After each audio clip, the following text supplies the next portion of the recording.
Bonjour à toutes et à toutes, bienvenue sur Agile Toolkit. Petit préambule avant la diffusion de cette vidéo, Scrum Master augmenté, l'IA au service de l'agilité.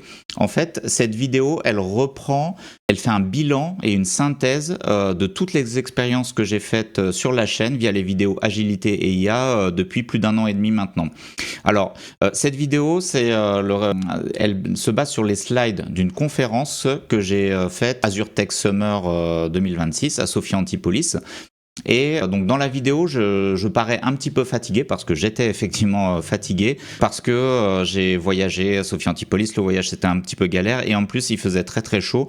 Mais au montage, j'ai trouvé vraiment que cette vidéo dressait un bon panorama de toutes les expériences que j'ai faites et qu'il y a pas mal de valeurs dedans. Donc malgré la fatigue, je vous recommande cette vidéo. Je pense que c'est un bon point d'entrée, une bonne synthèse pour comprendre un peu toutes les expériences qu'on a menées Agilité et IA sur cette chaîne. Donc voilà, merci de votre attention et bon visionnage. Bonjour à toutes et à tous et bienvenue sur Agile Toolkit. Scrum Master augmenté, l'IA au service de l'agilité. Dans cette vidéo, je vais vous présenter comment l'IA, l'intelligence artificielle, les IA génératives, telles que ChatGPT, Gemini, Claude, Grok, Mistral, le chat de Mistral, comment l'IA en général, enfin les IA génératives peuvent aider le Scrum Master dans ses activités. Ça vaut aussi pour le coach agile, le RTE, mais on se focalise principalement sur le rôle de Scrum Master dans cette vidéo. Donc ça sera une vidéo de synthèse où il y aura un panorama de toutes les manières dont l'IA peut aider le Scrum Master. Mais avant ça, je dois vous dire que cette présentation, je l'ai faite dans le cadre d'une conférence Azure Tech Summer 2026. Donc c'était jeudi dernier, donc là aujourd'hui on est lundi 6, c'était jeudi 2 juillet. Donc je suis intervenu dans cette conférence qui était vraiment une très bonne conférence, très intéressante. Je ferai peut-être une vidéo pour vous en parler. Et j'ai donné cette présentation, cette conférence dans le cadre d'Azure Tech Summer, mais ce n'était pas filmé. Et donc là, je vais vous faire la conférence pour la vidéo, pour la chaîne, de manière à ce que vous ayez aussi une version sur cette chaîne. Donc voilà. Je ne sais plus ce que je voulais dire. En fait, je suis très fatigué parce que j'ai voyagé, il fait très chaud, c'est encore la canicule. Et là, je viens de couper la clim. J'ai travaillé aussi aujourd'hui, donc j'ai coupé la clim pour que vous n'ayez pas le son. Donc, je vais vous faire cette présentation la même que celle que j'ai faite à l'Azure Tech Summer, mais je vais rajouter quelques commentaires. Je vais développer un petit peu, vous, public de la chaîne, pour ajouter quelques détails, un petit retour finalement sur chaque aspect que je vais présenter. Et enfin, ce que je voulais vous dire, c'est que là, cette conférence, cette présentation, ça durait 30 minutes à peu près. Là, je vais faire la même chose en 30 minutes, mais je vais commenter, je vais ajouter quelques commentaires en plus, donc ça durera peut-être 40 minutes. Toutes les vidéos sont chapitrées, donc n'hésitez pas à consulter la description de la vidéo pour regarder les chapitres qui vous intéressent le plus. Et bien sûr, il y a tout un tas de liens en description. Toutes les références sont en description, comme d'habitude sur toutes mes vidéos. Et mince, je voulais dire quelque chose, mais j'ai vraiment oublié. Qu'est-ce que je voulais dire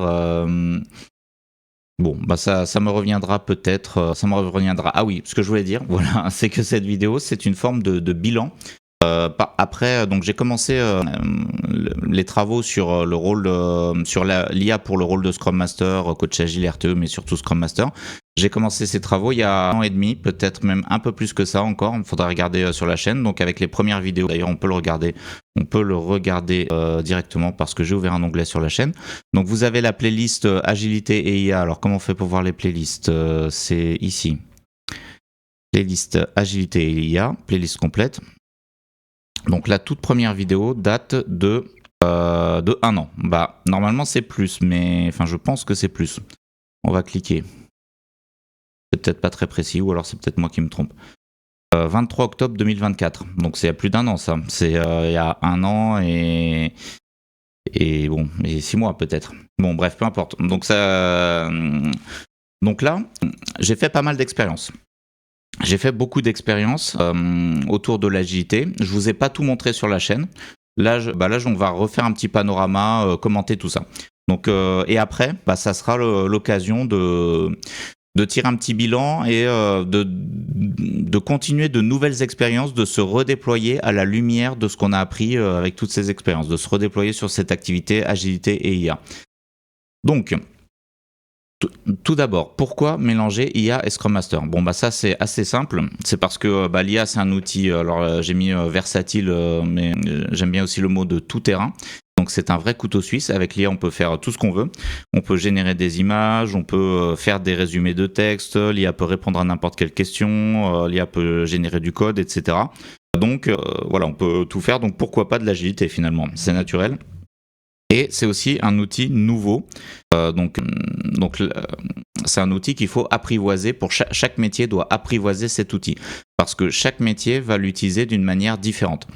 Par exemple, les développeurs vont vouloir générer du code avec, être assistés pendant la programmation, etc.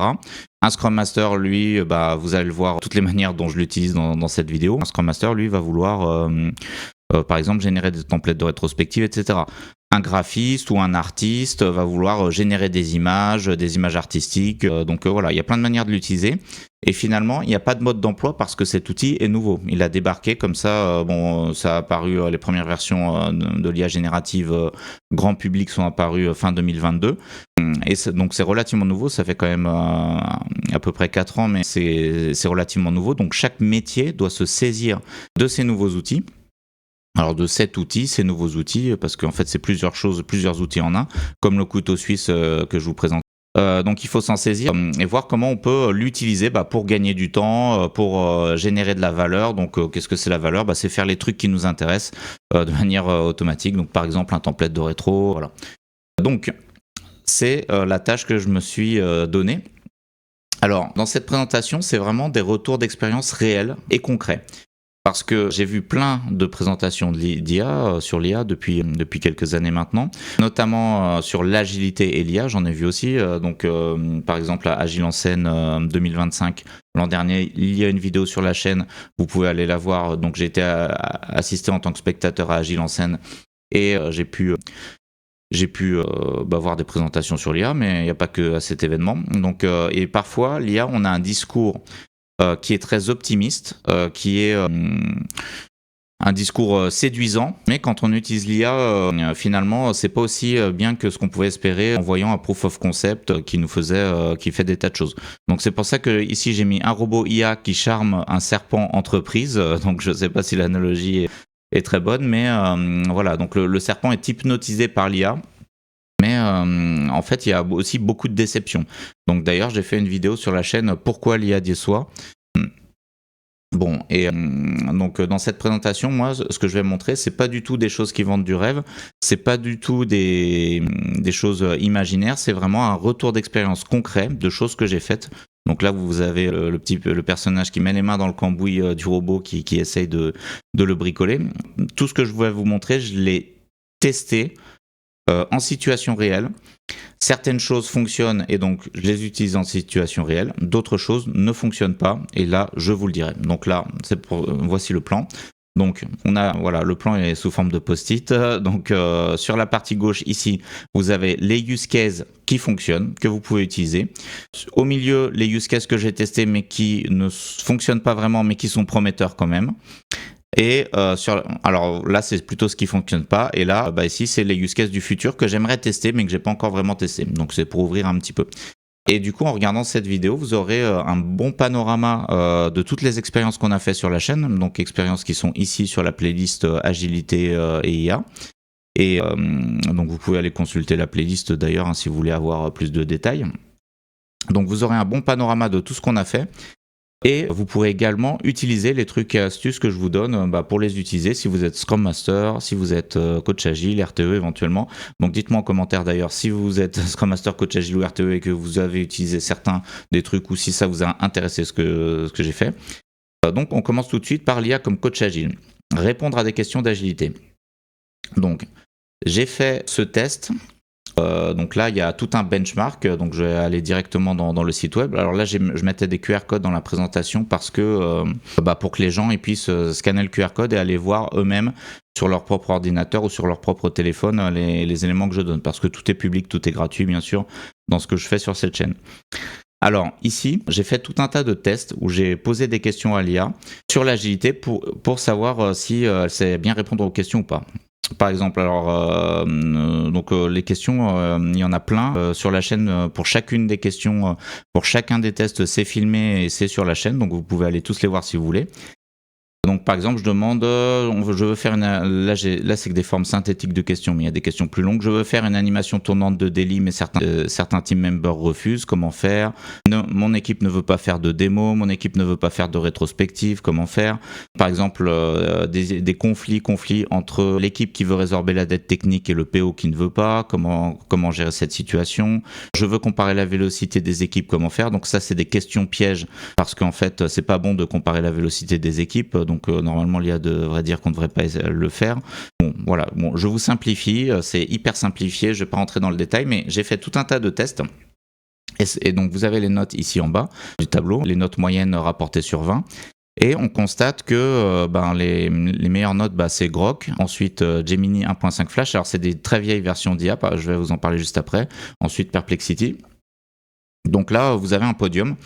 Alors, ces tests, ils ont été faits début 2025 et j'en ai pas refait depuis. D'ailleurs, le temps passe vraiment très vite parce que là, on est déjà mi-2026. Alors, pourquoi j'en ai pas refait davantage? Alors, c'est simple, c'est parce que dès le début 2025, on le voit avec ces notes. Les notes sont véritablement excellentes et la réponse, c'est que l'IA sait répondre à n'importe quelle question d'agilité.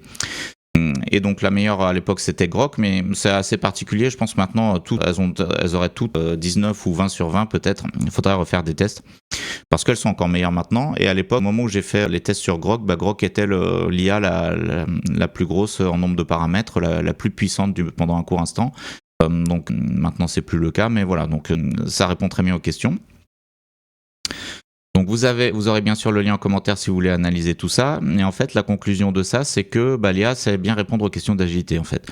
En réalité, je pense que l'IA est bien meilleure que n'importe quel Scrum Master moyen. Alors bien sûr, ça fait pas bien de dire ça, sur tout un tas de questions. En fait, c'est pas bon de critiquer ses collègues, donc je ne le fais pas en général. Mais il y a quand même beaucoup de Scrum Masters débutants de toute façon, et l'IA... l'IA, elle a une connaissance quasi exhaustive des choses. Alors, elle peut se tromper parfois, c'est pour ça que j'ai pas mis c'est pour ça que l'IA n'a pas 20 sur 20. Alors, bien sûr, moi aussi, je peux me tromper, certaines questions peuvent se débattre, mais globalement, le niveau est très très élevé. Et quand j'étais Scrum Master débutant, en fait, moi aussi, j'étais, comme tout le monde a commencé par être débutant. Il y a certaines personnes qui pensent qu'ils n'ont jamais été débutants, peut-être, mais on a tous été débutants et je connaissais pas grand-chose à l'agilité au début et j'ai dû être accompagné par des coachs agiles dans les entreprises où j'intervenais. J'étais formé, aidé par tout un tas de personnes, notamment des coachs agiles expérimentés, qui je pouvais poser des questions et ils me répondaient, ils m'aidaient sur chaque situation. Alors, mais si on n'a pas accès à un coach agile, parce qu'il n'y en a pas, ou s'il y a des coachs agiles mais qui ne sont pas disponibles au moment où on a besoin d'eux, eh bien, l'IA peut répondre à toutes ces questions pour nous, quoi. Tout simplement. Peut nous aider et dans la majeure partie des cas, dans l'écrasante majorité des cas, eh bien, l'IA donnera des très bonnes réponses. Sachant qu'un Scrum Master débutant qui n'a pas accès à un coach agile et qui n'aurait pas accès à l'IA, par exemple, ou qui refuserait d'utiliser l'IA, en réalité, fera plus d'erreurs que n'en ferait une IA. J'en suis convaincu. Même si il est dans la situation, qui connaît les gens, etc. Donc voilà. Donc ça ici, c'est le protocole de notation que j'ai utilisé pour tous mes tests. Donc je pose la question à l'IA. Enfin, je donne ma réponse à moi à la question. Ensuite, je pose la question à chaque IA. Si la réponse est aussi bien ou mieux que celle que je donne, l'IA a 5. Si la réponse est presque aussi bien, 4. Réponse correcte mais avec des manques, 3. Réponse comportant des erreurs, 2, en dessous de la moyenne. Réponse fausse, 1. Une réponse fausse, c'est une réponse où tout est une erreur, quasiment, où la principale réponse est une erreur. Alors que comportant des erreurs, c'est un fond de bon, mais avec quand même quelques erreurs. Et 0, c'est s'il n'y a pas de réponse ou si la réponse n'a aucun sens. Donc j'ai fait ce test. Est-ce que ça intéresse vraiment les gens de savoir ça ? Je pense pas. En fait, j'ai fait plein de vidéos là-dessus. Je suis pas sûr que ça intéresse réellement les gens parce que les gens se posent même pas la question de savoir si l'IA répond bien ou pas, en fait. Ceux qui ont besoin d'une réponse posent directement la question à l'IA. Et ceux qui sont anti-IA, et il y a des personnes anti-IA, ne vont pas l'utiliser. Ou ceux qui ne connaissent pas l'IA ne vont pas l'utiliser. Mais dès l'instant qu'on a pris l'habitude de l'utiliser, souvent les gens vont poser des questions à l'IA. Ne pas trop remettre en question ce que dit l'IA en général si on débute, mais parfois on peut aussi remettre en question, et même si on remet pas en question, enfin même si on remet en question ce que dit l'IA, bah, ça va quand même nous inspirer, nous donner des idées. Donc ça c'est vraiment quelque chose, on se rend même pas compte à quel point c'est utile tellement ça s'est inséré dans notre quotidien en fait, d'avoir tout le temps une IA qui peut répondre à n'importe quelle question. C'est la même chose que Google mais en mieux. Pourquoi c'est mieux ? Parce que c'est plus rapide, la réponse elle est contextualisée très spécifiquement par rapport à notre question, c'est instantané, pas besoin d'ouvrir une page web, de chercher, voilà, c'est beaucoup plus rapide en fait. Donc ça, c'était la première chose. L'IA en tant que coach agile, donc ça, c'est validé. Ensuite, l'IA comme dessinateur. Donc j'ai fait toute une série de vidéos sur la génération de templates de rétrospective. Donc ici, je vous mets un petit historique, j'ai commencé en novembre 2024, donc on a vu tout à l'heure que j'ai commencé les vidéos IA en octobre 2024. Donc les premiers tests sur la première vidéo de génération de templates, bah, ça donnait ça, donc c'était pas du tout exploitable. Donc là c'est le template Speedboat bien connu, donc je vais pas le réexpliquer, je considère que vous savez par cœur ce que c'est un template Speedboat. Donc là on voit que c'est pas du tout exploitable. Ici c'est exploitable, parfois certains templates sont exploitables, d'autres contiennent des erreurs.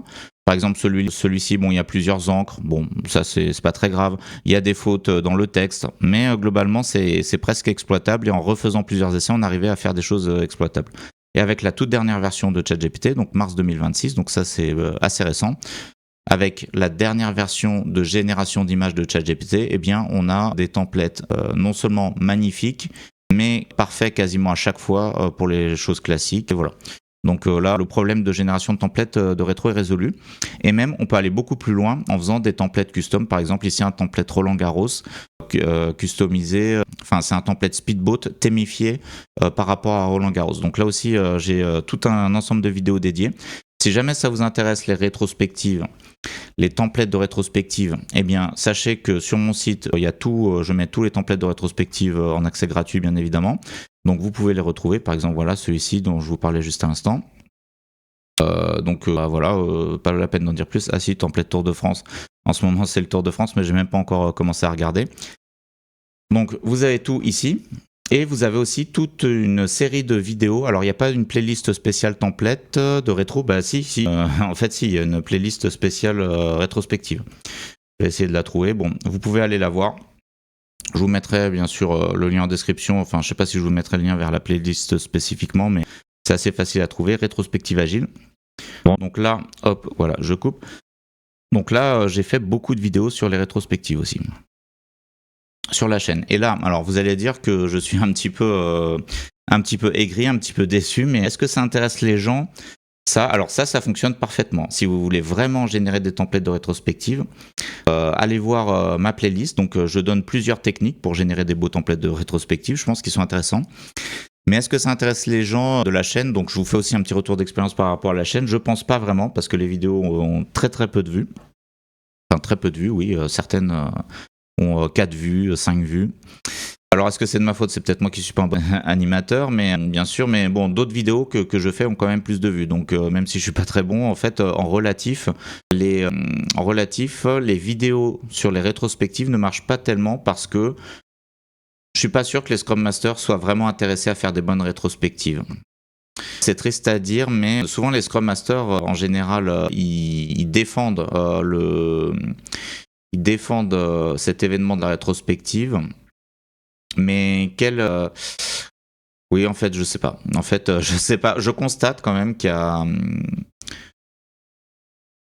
qu'on tourne souvent autour des mêmes templates, comme par exemple le Speedboat. Bon, alors le Speedboat, je trouve que c'est le meilleur template personnellement, donc c'est normal. Mais je pense que c'est pas qu'on fait pas d'efforts. Il y a des efforts qui sont faits sur la rétrospective, mais qui sont mal dosés et qui finalement ne satisfont pas forcément l'équipe. Alors qu'avec l'aide de l'IA, on peut finalement alléger certains efforts de fabrication d'images, fabrication de templates, fabrication de boards de Jira. On peut le réduire à sa plus simple activité en rédigeant quelques prompts, et se concentrer sur l'animation avec l'équipe, réfléchir aux problèmes. Bon, voilà. Donc, en tout cas, pour moi, l'IA est d'une grande aide. Voilà. Donc, voilà, dites-moi en commentaire ce que vous en pensez. Alors, l'IA développe des gadgets. L'IA développeuse de gadgets. Donc là aussi, c'est quelque chose qui marche. Donc j'ai développé tout un tas de gadgets sur la chaîne. Donc la roue des prénoms, un petit jeu de quiz, mon site de template de rétro, bon je le considère comme un gadget, c'est un peu tiré par les cheveux peut-être, le bingo démo, un icebreaker mot mêlé. Donc ici vous avez aussi un QR code qui vous donne, bon alors vous n'avez pas besoin du QR code vu que vous aurez tous les liens dans la description YouTube. Mais ça vous emmène vers mon GitHub avec tous les dépôts guides de tous les projets, de tous les gadgets, j'appelle ça des gadgets, que j'ai développés dans le cadre de la chaîne. Donc il y en a un certain nombre, bon tout n'est pas gadget mais il y a quand même 18 dépôts. Le plus connu c'est la roue des prénoms. Donc ici si vous voulez attribuer un tour de parole basé sur de l'aléatoire, vous avez une petite roue des prénoms comme ça, bon pour tirer au sort. Donc là il y a beaucoup de tours, ça tourne très très vite. Vous pouvez tirer au sort une personne de votre équipe. Donc ça c'est pas grand chose, hein, c'est amusant, mais ça permet de mettre un petit peu d'animation, un petit peu de fun, et c'est quasiment gratuit, c'est très facile à développer avec l'IA. En fait c'est l'IA qui développe. Et puis vous pouvez reprendre directement mes gadgets. Après on peut faire des choses un peu plus sophistiquées. Par exemple j'ai fait un outil bingo démo qui aide à la préparation et à l'évaluation de démos. Donc ça aussi, il y a plusieurs vidéos sur la chaîne, comment on fait pour accéder au site. Donc j'en ai pas encore tellement parlé de ce site, mais je m'en suis déjà servi moi-même pour certaines démos. Donc tiens, c'est marrant, là j'avais mis le titre de la présentation, mais je ne l'ai pas utilisé finalement, le bingo démo, pour la présentation que je vous présente maintenant. Bon. Donc il y a tout un tas de gadgets, donc ça, gadgets d'animation, il y a une vidéo aussi sur la chaîne spécifiquement dédiée aux gadgets d'animation où je fais la liste, donc vous pouvez aller la voir. Donc ça c'est encore quelque chose une chose pour laquelle l'IA apporte vraiment un bénéfice, je trouve. C'est pas extraordinaire, en fait tous les use cases que je vous présente, il n'y a rien de révolutionnaire, mais c'est toujours bon à prendre. Ça fait gagner un peu de temps. Donc voilà. D'ailleurs, pour la partie image, créer des illustrations. Donc toutes les illustrations de cette présentation, elles ont été faites par IA. Donc là, vous voyez ici le prompt où je demande de générer un Scrum Master Cyberpunk. Le voici. Là, j'avais déjà une image de robot que j'avais générée précédemment. Je lui demande de faire un truc plus moderne. Ça m'a fait ça. Et j'ai généré petit à petit toutes les images de la présentation. Donc pour avoir une belle présentation. Bon, vous voyez, quelquefois il y a des erreurs, il faut redemander plusieurs fois, mais globalement ça marche quand même pas mal. Donc ça c'est encore un bon point pour l'IA. Ensuite, là on va arriver sur les use cases que j'ai testés mais qui n'ont pas vraiment marché. Faire des synthèses d'activités, donc ça terme générique pour dire écrire un texte de synthèse. Ou alors générer des slides de revue plus précisément. Donc ça c'est un peu la même chose, c'est faire une synthèse à partir d'informations qui sera dans Jira Confluence Git, donc c'est écrit ici. Donc vous avez les sources, on pourrait dire sources de réalité, donc c'est-à-dire les endroits où il y a les informations qui nous intéressent. Donc bon, ça peut être Jira Confluence et Git, mais ça peut être d'autres choses. Vous n'êtes pas obligé d'avoir Jira et Confluence, ça peut être Version 1, vous pouvez avoir un blog sur un autre site, vous pouvez avoir un wiki sur un autre site que Confluence, ça peut être des documents Google Docs si vous êtes dans la suite Google, ça peut être plein de choses. Donc c'est là-dedans que vit le projet, que l'équipe met toutes ces informations, et à partir de ça, on voudrait que l'IA génère un certain nombre de choses. Donc, alors là c'est un peu mitigé, j'ai mis différentes choses, des choses simples et des choses plus compliquées. Générer un README. La vidéo d'ailleurs est publiée aujourd'hui même. Elle a été publiée automatiquement à 18h. Générer un README. Eh bien ça fonctionne très bien. Donc vous donnez un dépôt Git et où sont mes dépôts Git? Donc il faut que je revienne en arrière. Voilà. Donc vous donnez. Alors là, bon, sur Bingo Démo, ça tombe mal. Il n'y a pas de README. Mais par exemple sur la roue des prénoms. Le README a été généré par IA, comme tous les README que j'ai écrits sur ce site. Donc on va en prendre un autre, par exemple Retro Template, voilà, le site pour afficher mes templates de rétrospective, où je mets toutes les images. Ici, voilà, on a aussi un README. Donc rédiger un README, ça fonctionne. Rédiger le changelog, donc c'est ce qui a changé suite à une release d'un logiciel. En fait, le changelog, en général, c'est quelque chose qui va s'adresser aux utilisateurs du logiciel. Donc on peut pas il faut que ça soit bien rédigé, il y a un certain formalisme. Eh bien, rédiger un changelog à partir d'un fichier gitlog, par exemple, ça fonctionne très très bien, ça se fait très bien. D'ailleurs, j'ai fait aussi une vidéo sur la chaîne, je vous mettrai le lien en description si je n'oublie pas. Ensuite, alors ce qui ne marche pas, les slides de revue. J'ai essayé à partir de ce même genre d'informations de générer des slides de revue. Eh bien là, ça n'a pas fonctionné.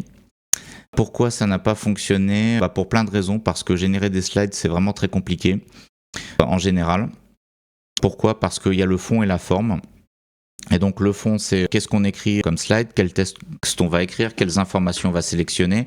Et la forme, eh bien, c'est l'enchaînement des slides, la mise en scène, des phrases courtes, est-ce qu'on génère des images pour illustrer ou pas, tout un tas de choses, est-ce qu'on place les choses à gauche ou à droite, etc. Donc là, j'ai mis une croix et un panneau danger. Alors, c'est peut-être pas explicite, mais c'est pour dire que c'est mitigé. En fait, j'aurais peut-être pu mettre la coche verte, mais non, c'est pas encore vert. Alors, parce que quand j'ai fait le test, là aussi, c'était il y a à peu près 1 an et demi, un peu moins peut-être. Eh bien, les IA n'étaient pas aussi sophistiquées que maintenant. Donc maintenant, j'ai l'intuition que les IA vont pouvoir permettre de générer des slides de revue à partir de tous ces éléments. Je pense que ça va marcher et il faudra quand même que je fasse quelques tests supplémentaires. Donc à tester prochainement, à retester, parce que j'ai refait quelques tests. Et je dois mentionner que beaucoup de personnes prétendent, ou peut-être même qu'ils ont raison, disent qu'ils arrivent à générer des slides avec l'IA, et c'est vrai, l'IA permet de générer des slides, même depuis 1 an, même à l'époque où j'étais insatisfait, ça permettait de générer des slides.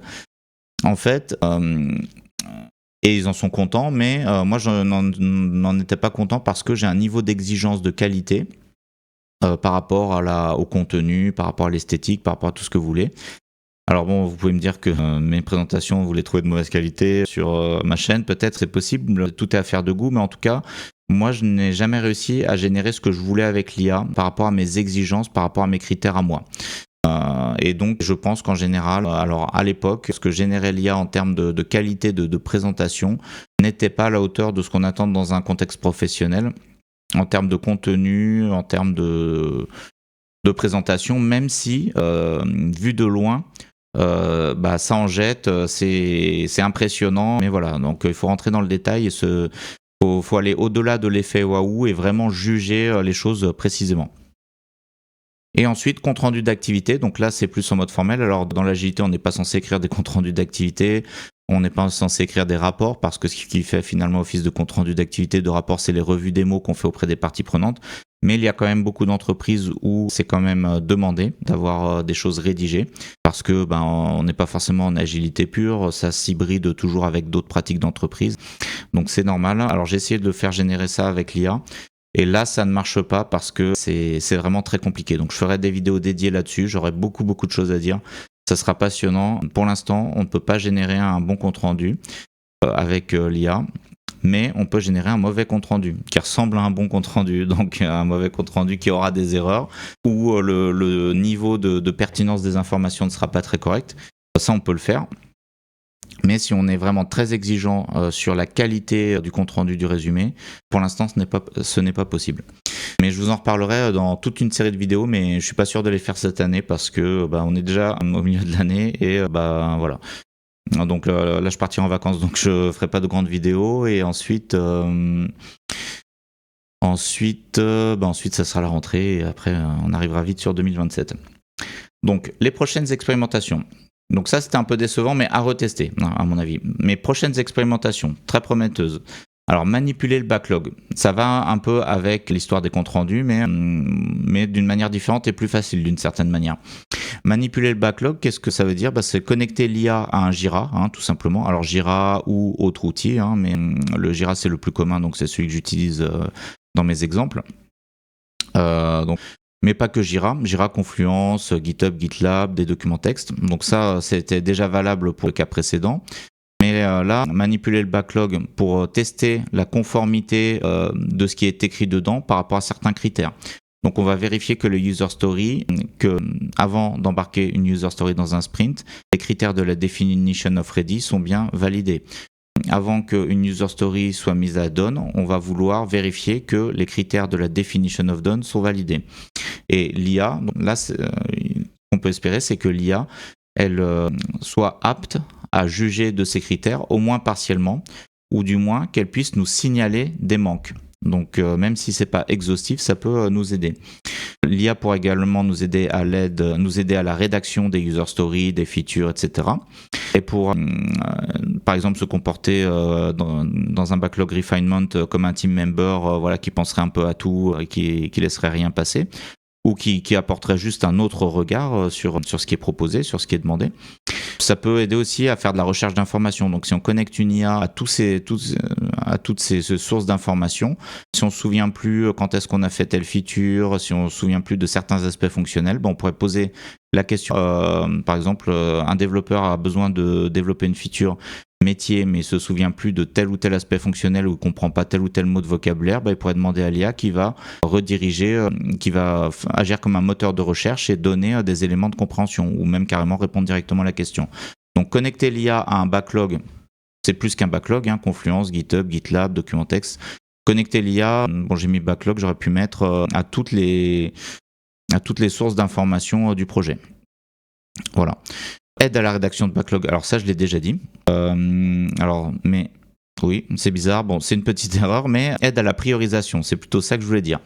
Donc l'IA pourrait aider à prioriser. Ah non, ça c'est une erreur. Alors c'est aide à la rédaction de backlog, je l'ai déjà dit avant. Voilà, je vous prie de m'excuser. Donc j'ai déjà donné les exemples avant. Alors pourquoi c'est aide à la priorisation ? Eh bien, je ne sais pas parce que j'ai un sujet sur l'aide à la priorisation, mais apparemment il n'y a pas de slide. J'ai dû faire l'erreur aussi le jour J, c'est pas grave. Faut aller très vite en fait dans les présentations, on n'a pas le temps de trop réfléchir, de trop regarder. Alors là je prends un peu plus le temps avec vous parce que je tourne une vidéo, c'est un peu différent. Puis aussi je suis un peu fatigué, j'ai un peu plus de temps, donc voilà, donc c'est un peu moins rapide, mais voilà. Donc autre sujet, c'est estimer le backlog. Devinez, avec la rédaction des user stories, devinez le nombre de story points. Donc petite image humoristique ici, bien sûr. Moi les story points, je trouve que c'est un outil extraordinaire, très efficace, mais qui est tout le temps mal utilisé par les gens, les entreprises, tout le temps, très souvent. Et je recommande pas son utilisation en général parce que c'est souvent trop délicat, mais je l'ai déjà mis en pratique. Quand c'est bien mis en pratique, c'est extrêmement prédictif, extrêmement efficace. Je ferai mais il y a pour bien le mettre en pratique, il y a tout un tas il faut être rigoureux en fait. Il y a tout un tas de conditions à respecter qui souvent ne sont pas respectées. Donc c'est pour ça que, en général, je pousse pas trop le story point dans l'émission où j'interviens. Sauf si les gens ont vraiment un désir de prédictibilité très important, s'ils ont un besoin de prédictibilité des travaux très important et s'ils sont prêts à être rigoureux. Alors là, on peut faire du story point. Eh bien, si on n'est pas rigoureux, l'IA peut l'être pour nous, je pense. Et je pense qu'une IA pourrait très bien être très performante sur tout ce qui est estimation d'user story, même en ayant très peu de contexte, en ayant simplement les user stories et les temps de réalisation passés sur les sprints terminés. Là, je pense que l'IA aura un très bon pouvoir prédictif. Alors, toutes ces choses-là que je vous explique, que je voudrais tester, en fait, c'est ce que j'aimerais tester. J'ai mis Futures Expériences, mais je ne peux pas vraiment les tester. Ou du moins, c'est très compliqué parce que pour les tester, il faut les tester sur un vrai projet, un véritable projet, en entreprise, avec des vrais gens, etc. Et donc, mais je ne peux pas le tester dans le cadre de mes missions parce que, en général, c'est rare que les clients ils veulent qu'on fasse des expériences sur leur projet. Ils veulent avoir le truc standard, carré et l'accompagnement, le plus standard. Donc je ne sais pas si j'aurai vraiment l'opportunité de tester ça, ou du moins je le testerai de manière très partielle. Par exemple, j'ai un projet personnel, donc le projet CinéPS, l'application de mon ciné-club personnel. Donc je possède une petite application sur laquelle je peux tester tout ce que je veux finalement, vu que c'est amateur et on est plusieurs à développer dessus, mais c'est tout petit. C'est vraiment tout petit, on développe au fil de l'eau quand on a du temps. D'ailleurs, en ce moment, c'est moi qui bloque les développements parce que j'ai pas le temps de merger les pull requests d'un collègue. Donc, on peut pas vraiment faire tous les tests dessus, notamment les estimations, on pourra pas. Mais on pourra essayer de brancher le backlog dessus. Donc ça, c'est possible. Donc voilà. Ça c'est ce que j'ai envie de tester moi, mais il y a encore 1000 tests à faire. Donc, je pense que c'est pas du tout exhaustif. Alors l'IA, en conclusion, moi tel que je l'ai testé, bon, ça ne reste que un assistant, mais quand même un assistant qui sur certaines tâches peut être très bon, répondre à des questions, générer des templates de rétrospective. Là où c'était pas bon au début pour les templates de rétrospective, maintenant c'est devenu très bon. Donc ces gains, j'ai mis, ils sont à relativiser en plus et en moins. En plus, en positif, ils sont à relativiser en positif parce que sur certaines tâches très précises, c'est très efficace. Donc ça, c'est vraiment très très appréciable. C'est même incroyable, je trouve. Je suis toujours époustouflé parfois par la qualité de certaines choses, de certaines réponses de l'IA. Mais en moins parce que pour d'autres tâches où on peut estimer que l'IA devrait être performante, comme par exemple générer les slides d'une revue, eh bien on peut être vite déçu. Et en fait, c'est des use cases qui cachent une certaine complexité qu'on ne voit pas forcément au premier abord, mais finalement quand on y réfléchit, c'est normal. Et qui nécessite vraiment de creuser plus loin pour bien exploiter l'IA pour faire ça. Et donc c'est pas impossible que l'IA réussisse à faire toutes ces tâches. Et même si elle fait toutes ces tâches, en fait, pour moi, à ce stade, ça ne restera que du Scrum Master augmenté. C'est-à-dire que l'IA ne va pas remplacer le Scrum Master, ça va être juste un Scrum Master avec tout un tas d'outils en plus qui va l'aider, mais il sera intéressant de faire une vidéo, tiens, l'idée me vient, qu'est-ce qui va rester au Scrum Master? Si l'IA fait tout un tas de choses, il va rester l'essentiel en fait, ne vous inquiétez pas, je pense que les Scrum Masters ne seront pas virés prochainement, ne seront pas virés de sitôt. Même s'il peut y avoir des hauts et des bas, il peut y avoir des crises. En ce moment, la profession vit une petite crise, je pense. Mais ça va rebondir. Donc ces gains, ils sont appréciables. Vraiment, moi, j'utilise l'IA très régulièrement, même si c'est pas beaucoup dans la semaine. C'est pas énorme finalement. Bien sûr, alors je l'utilise beaucoup parce que je fais cette chaîne YouTube où mon but c'est de faire des expériences d'IA. Mais si je simplifie, enfin si je sépare mes expériences d'IA sur la chaîne et mon accompagnement agile dans une mission, dans mon accompagnement agile du quotidien, j'utilise assez peu l'IA.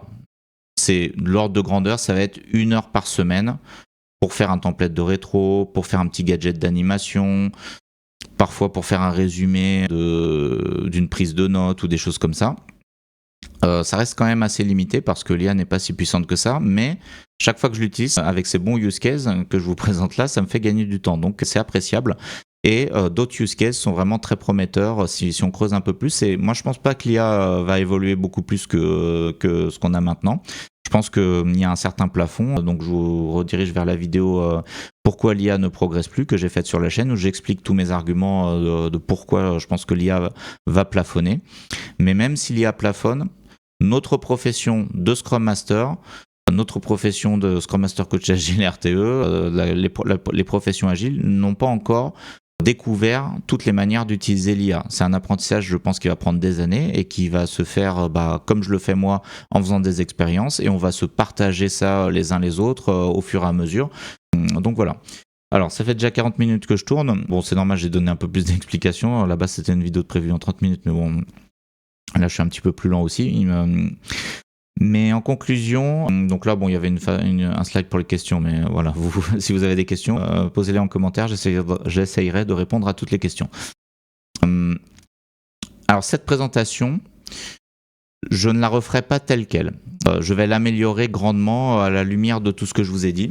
En fait, je vais simplifier les parties qui, à mon sens, finalement, j'y ai consacré beaucoup de temps au début de la chaîne, mais finalement, maintenant, c'est presque des formalités, des acquis, et je suis pas sûr que ça intéresse les gens. Donc, c'est un commentaire qu'on m'a fait à la présentation. Oui, l'IA est forte pour dessiner. Ok, bon, c'est pas un scoop, et les gens trouvent que c'est c'est une seule personne qui m'a dit ça, mais ils trouvent que c'est pas si intéressant que ça d'avoir cette information. Bon. Et en fait, je vais essayer de creuser, d'aller un peu plus dans le détail de ce qui ne va pas ou plus dans les détails techniques pour essayer d'extraire encore plus de valeur. Bon, la valeur, c'est un terme un peu abstrait qu'on a du mal à comprendre et parfois ça fait un peu buzzword ou voire un peu bullshit, mais en réalité, non, la valeur, c'est des choses utiles qu'on veut, mais comme c'est un terme très générique et très abstrait, on peut avoir du mal à en saisir le sens, mais en gros, c'est nous faire gagner du temps sur nos tâches qu'on faisait déjà avant dans le cadre de notre métier, tout simplement. Donc, je vais essayer de creuser ça. Cette conférence, en fait, je l'ai aussi soumise à la conférence Agile en scène 2026, donc en septembre, 23-24 septembre, je crois. Et ça a été accepté. Donc, je ferai une autre version qui sera encore mieux que celle-ci, je l'espère en tout cas. Fort de cette première expérience, de ces premiers retours aussi que j'ai eu à la conférence Azure Tech Summer. Donc Azure Tech Summer, c'était super. Donc je ferai certainement une vidéo dédiée pour parler de la conférence en elle-même. Voilà. Donc je pense que je vous ai tout dit. Donc c'était un bon bilan. Et donc maintenant, on va continuer. Hein. On va toujours creuser une nouveau use case. Donc je vous ai parlé à la fin de la vidéo, là, à la fin des slides. Et on va essayer d'aller encore beaucoup plus loin avec l'IA. Voilà. Je vous remercie pour votre attention et je vous dis à très bientôt pour de prochaines vidéos.